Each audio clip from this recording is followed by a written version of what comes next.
เลย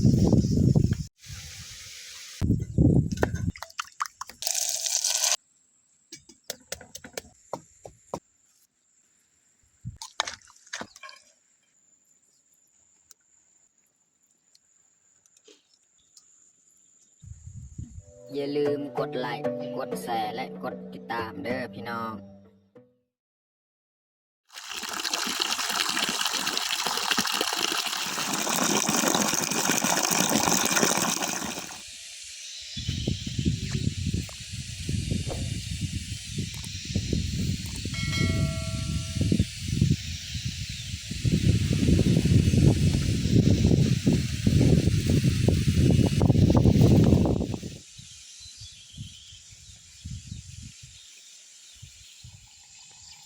กล่าวทักทายสบายดีเบิดสู่ขู่สู่คนยินดีตอนรับเขาสู่ซองบ่าวยึงแล้วก็สำหรับมื้อนี้แมนเฮาสีพาเมียเขามาเสียหญ้ามือทำอิฐหรือว่าหอบที่ซองมือแรกของหอบที่ซองเนาะมือทำอิฐของหอบที่ซองเขาจะมาเสียหญ้าเนาะเพราะว่าหอบที่หนึ่งก็สำเร็จเรียบร้อยแล้วมือนั้นแหละสำเร็จเนาะอันนี้ก็แมนเฮามาต่อหอบที่ซองอีกเนาะมือทำอิฐเนาะหอบที่ซองมื้อนี้ก็แมนเฮามา2 คนกับเมียส่วนน้องแพงน้องพลอยก็ยังอยู่บ้านบ่ได้มาเนาะมื้อนี้เนาะโอเคบ่อะไรหางมาแต่ทุกคนติดตามเบิ่งติดตามชมเนาะเฮาสิมาเสียหญ้าหอบซองมือทำอิฐเนาะว่าเป็นอะไรหญ้าที่เฮาเสียนี่มันหกสำใดนะพี่น้องเนาะก็คือบ่าวยึงก็เคยถ่ายทุกคนเบิ่งในคลิปก่อนๆหั่นเนาะหญ้ามันจะหกแห้งเนาะพี่น้องเนาะบอนที่เฮาเสียมือทำอิฐของหอบที่หนึ่งนี่ฮอดตอนนี้นี่หญ้ามันจะขึ้นแห้งเนาะเอาแต่ทุกคนติดตามเบิ่งติดตามชมแบบยาวๆเลย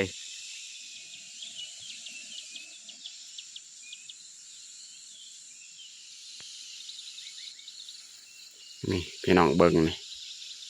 หญ้ามันจะหกแห้งละหญ้าก็หกแต่ว่าเขาก็ค่อนข้างงามพี่น้องเนาะ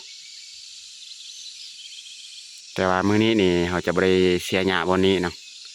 พูดพี่น้องอยู่เทิงคุณฝากเบิ่งเทิงหั่นเนาะเพราะว่าเฮาเสียหญ้าหอบที่หนึ่งก็แม่นอยู่เทิงหั่นเนาะมือทำอิฐอยู่เทิงหั่นเขาก็เลยไปเสียอยู่หั่นก่อนเนาะ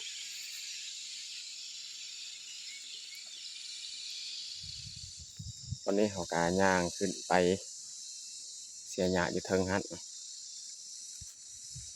เขาสักเขาให้ก็แม่นอยู่เทิงหั่นก่อนพี่น้องเสียหญ้าก็แม่นอยู่เทิงพอดีนี้หอบที่ซองเขาก็ไปเสียอยู่หั่นคือเก่า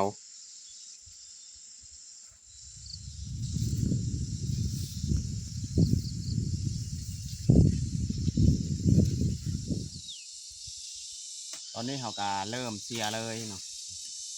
พี่น้องเบิ่งหญ้านี่มันหกเลย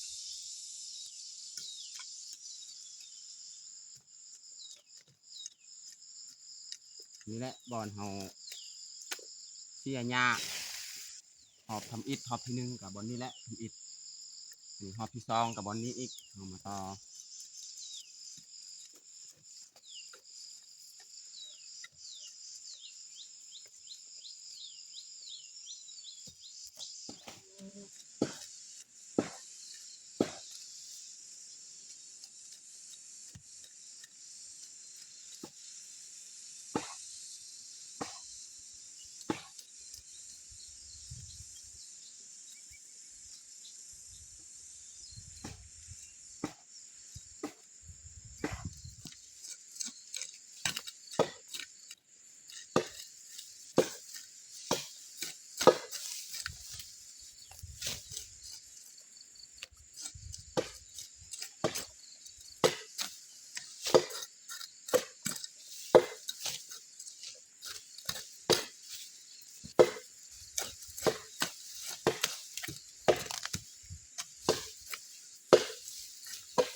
สัยพายุจะเข้ามาพี่น้องพายุฝนสิตกแหละ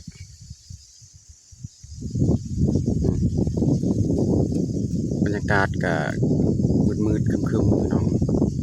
ลมอีกพี่น้อง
ตอนนี้เฮาก็พักเที่ยงพี่น้อง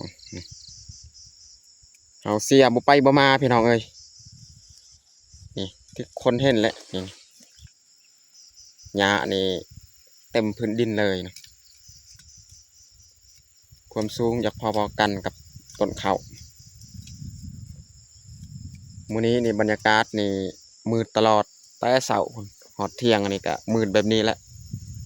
มีแต่ลมนี่พี่น้องลมมาแล้วพ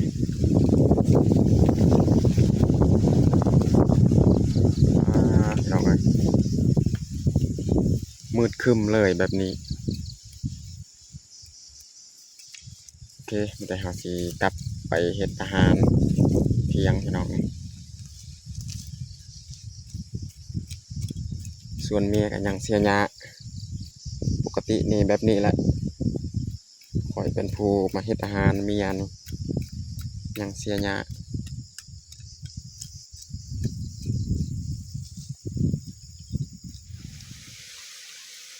โอ้ลมมาแหงพี่น้องเอ้ยมื้อนี้แต่ลมกับลมน่ะ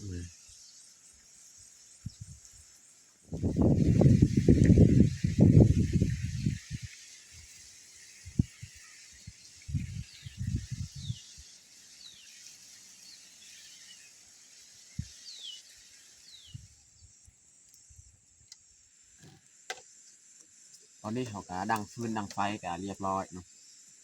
เขาสิมาเฮ็ดอาหารเที่ยงพี่น้องเนาะทีนี้ก็เขาสิทอดไข่พี่น้องเนาะทอดไข่แล้วก็ตำมักแตงนี่สำหรับอาหารเที่ยงนี้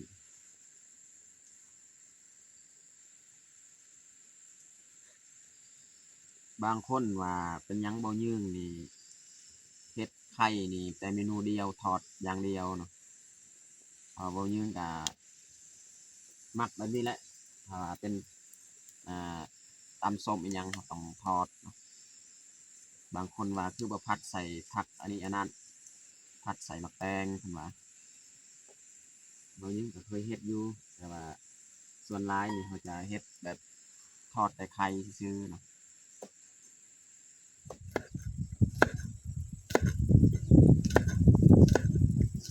ซอยกระเทียมลมแห้งพี่น้องเอ้ย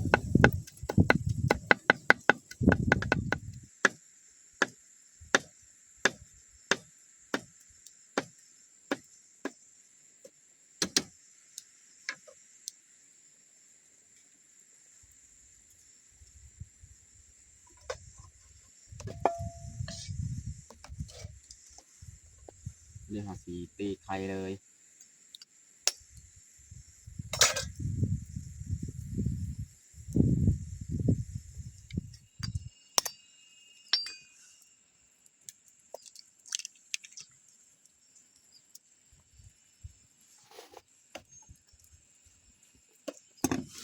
นี่เขาจะปรุงเลยเนาะ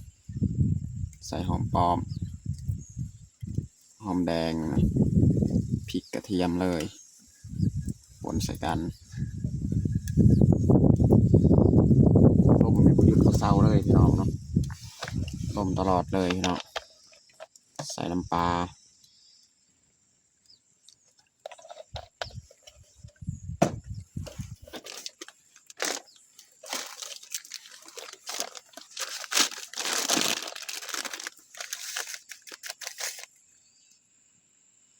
ใส่เกลือใส่ผงนัว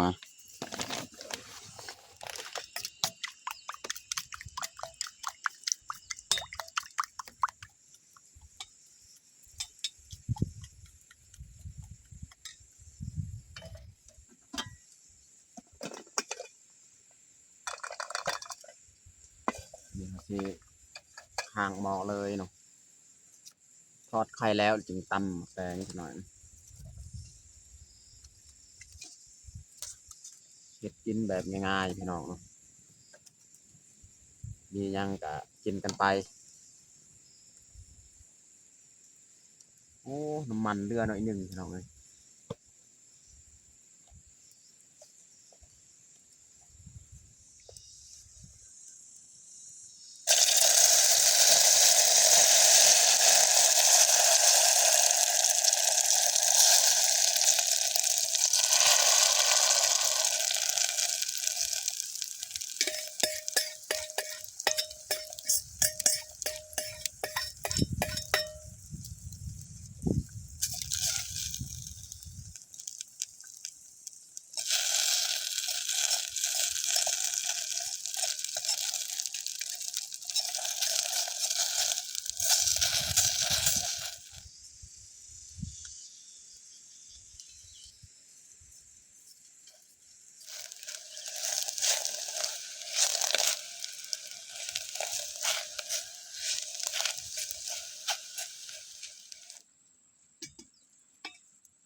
ทอดไข่ก็เรียบร้อยพี่น้องนี่เขาสิมาผักมะแตงตำมะแตงพี่น้อง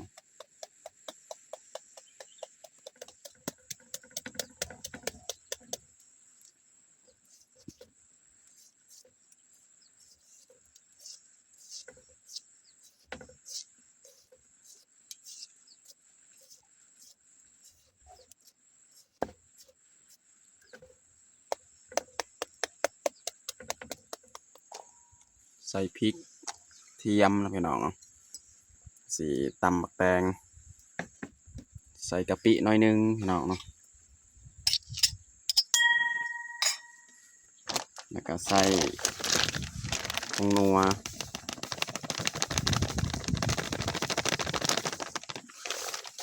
ใส่เกลือนี่จะตำ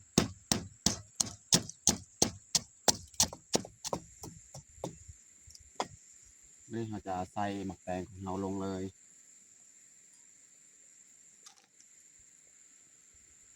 บรรยากาศนี่มืดครึ้ม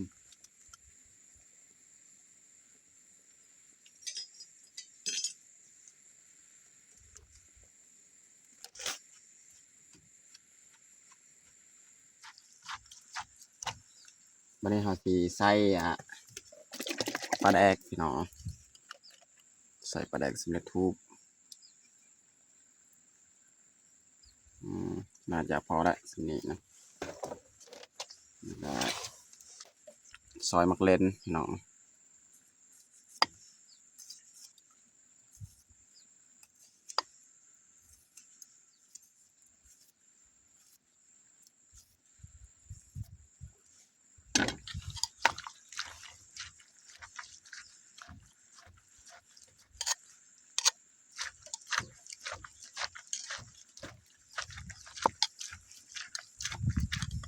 บันนี้สุดท้ายนี่เราจะใส่น้ำมะนาวพี่น้องเนาะ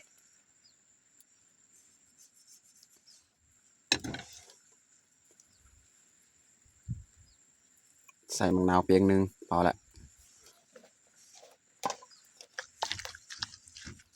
เรียบร้อยพี่น้องตำบักแตงของเรา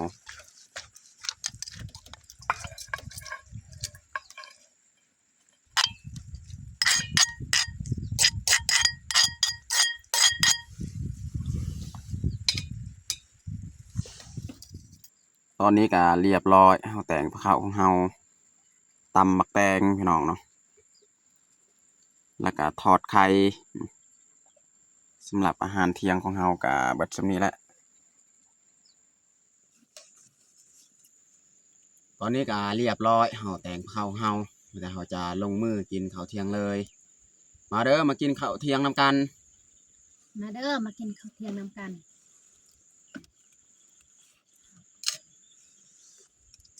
กินข้าว2 คนน้องแพงน้องพลอยกับบ่มา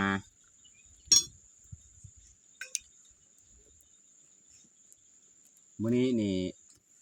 บรรยากาศนี่มืดครึ้มตั้งแต่เช้าเลย แต่ว่าดีฝนบ่ตกพี่น้อง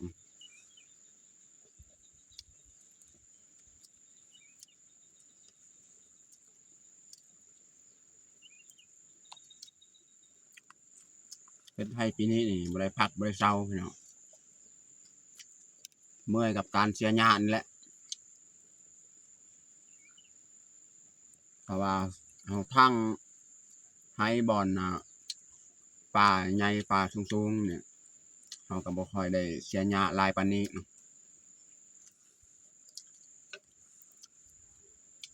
ทางบอนปลาเล่าแบบนี้มันหกเนาะหญ้าขึ้น